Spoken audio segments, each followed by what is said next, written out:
The movie has almost no dialogue. So how do you work your characters through physicality instead of speech? I think that it means that when you arrive on set, you really have to know your character already. So it means you have to do a lot of prep and research on how you're going to construct your character. And I think because when there's dialogue in a film, when there's a heavy dialogue script, it often gives you the chance to build your character from there, and it gives you a lot of information about it to yourself and to the audience.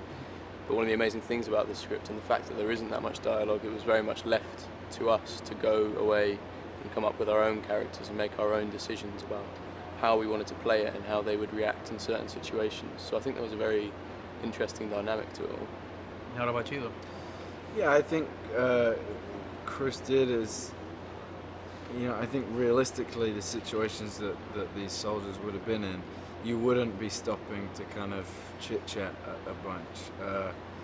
I think he's made it so that each bit of dialogue hits you so much harder, it's more meaningful because there isn't so much of it. And I think it makes it interesting for us because the tension that you build between the characters with them disagreeing and the kind of how their relationship changes through the film. A lot of that is built in silences and looks across rooms, and I think it kind of makes it all the more interesting to kind of get to explore that rather than just disagreeing in a vocal argument maybe. Yeah, I think one of the amazing things about the way Chris directs is that he does use a look or an expression where maybe some directors would use 10 or 20 words, and I think that's an amazing skill. When you were rehearsing, did you choreograph the eye lines and the eye sights and the reaction shot because there's no dialogue, so it's like yeah, I think the thing was Chris has this amazing way of creating this world around you while you're acting that it just helps you so much. It requires so much less acting, and I think he bases so much of the stuff off natural reactions, and I think being in a scenario that he's created for you is always going to be completely different to rehearsing in a studio. So you end up looking at each other like you found each other in the room for the first time, which obviously you would be, rather than knowing where the person is before you're actually looking at them. Yeah, I think the eye lines were usually pretty natural because Chris wants to capture the reality of the situation, so there's not a whole lot of marks on walls and stuff like that. Obviously you have to use a bit, but I think for the most part he was just trying to capture the moment of reality with the characters.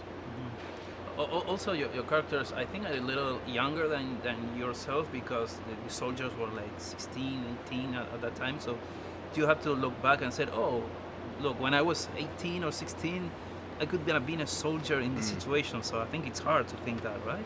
Yeah, well, Alex, I think, was supposed to be about my age.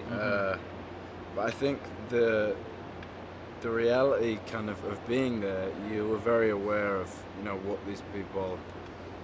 we went through like some bad weather and temperature or whatever, and I think everyone was very aware that in comparison to what these people would be going through is obviously nothing.